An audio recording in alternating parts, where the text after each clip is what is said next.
Hey, 42 here. Scientists calculated that Santa would have to visit 822 homes per second to deliver all the world's presents on Christmas Eve, travelling at 650 miles per second. The word Xmas isn't actually blasphemous. The letter X is a Greek abbreviation for Christ. And guess what? It's very likely that Jesus wasn't born on December the 25th, 1 AD.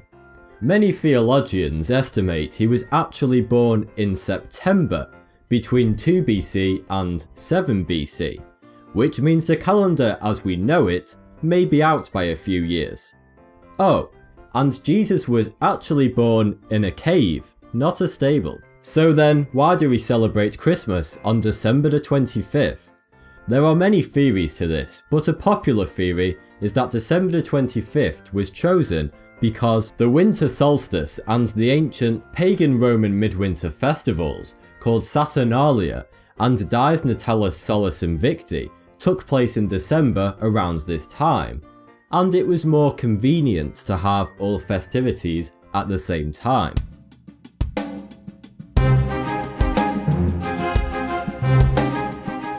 There are some unusual Christmas traditions around the world.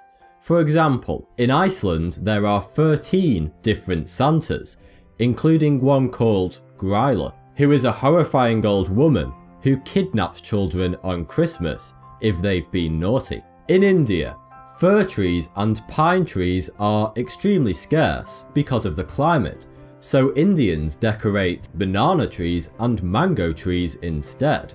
In 1966, a 13-metre tall straw goat was erected in the town square of Galv in Sweden.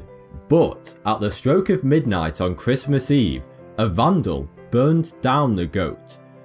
But this didn't dissuade the town. In fact, every year since, the town has re-erected the goat, and every year vandals attempt to burn it down. The goat has been burned down more than 25 times.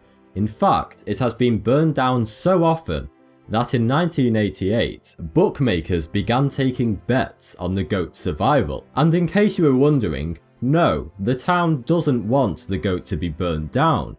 In fact, in 2001, an American tourist served jail time for successfully doing so. But you ain't heard nothing yet. The prize for the most uncanny Christmas traditions goes to, you guessed it, Japan. The Japanese are obsessed with KFC on Christmas Day. On Christmas Day, people queue outside KFCs all around the country to get their buckets. People even order months in advance to avoid the queues. This strange tradition is a result of a massive multi-year marketing campaign in Japan by KFC to associate Christmas with KFC. And it worked. Christmas sponge cakes with whipped cream, strawberries and chocolate on top are also a popular Christmas Day custom in Japan. KFC picked up on this growing tradition and now offer a Christmas Day menu in Japan, including a bucket of fried chicken with a cardboard bottom that has a Christmas cake underneath, and a bottle of champagne. There are countless variations of Santa Claus all around the world, namely Father Christmas, Santa Claus and Saint Nicholas.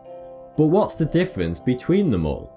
Well, they all originated from one man, Saint Nicholas. Saint Nicholas was a bishop who lived in Myra in Asia Minor, which is now called Turkey.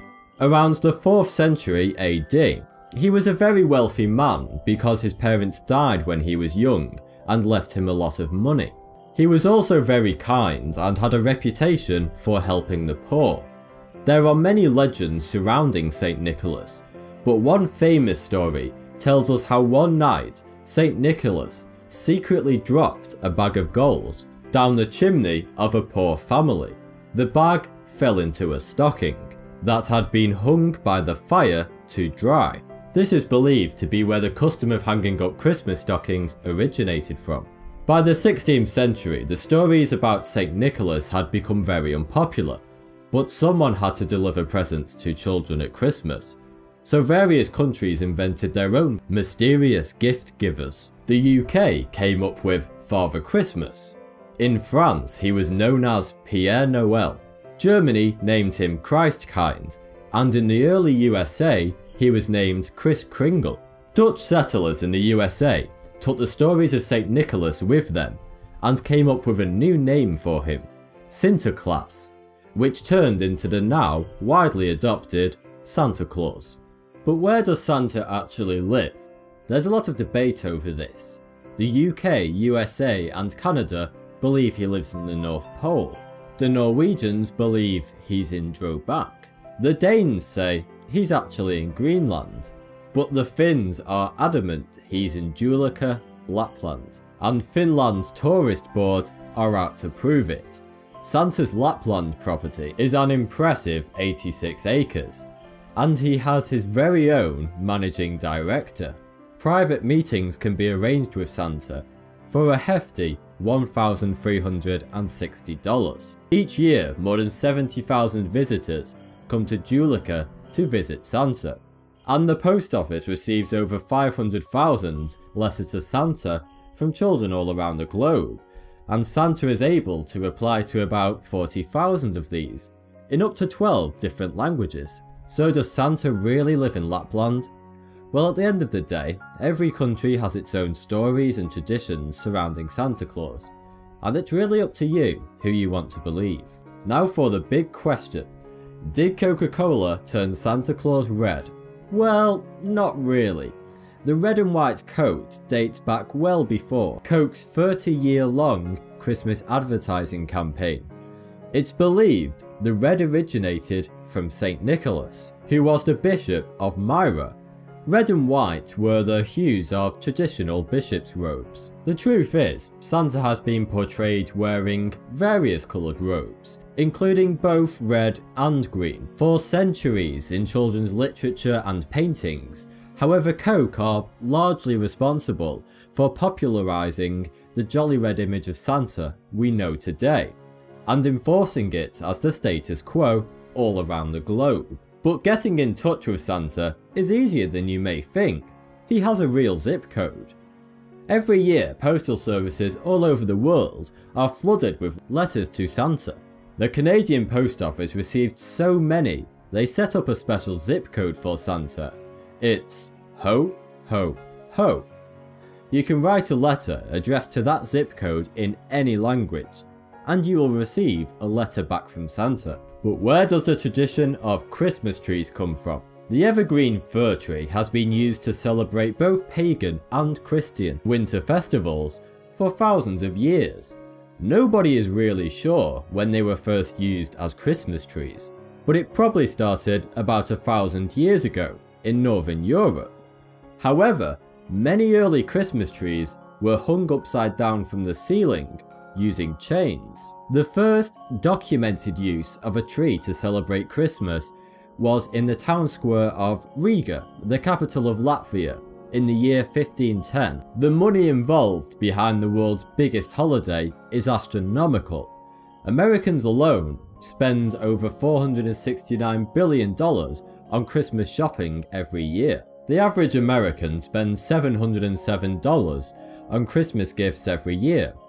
But surprisingly, they're only number 2 on the biggest spenders list. The tiny European country of Luxembourg are the most generous Christmas spenders, with each Luxembourgian spending $800 on gifts. And guess what? Santa Claus is the world's richest man, according to Forbes' list of the 15 richest fictional people. Santa Claus tops the list, with a net worth of infinity. Thanks for the view, subscribe for more 42.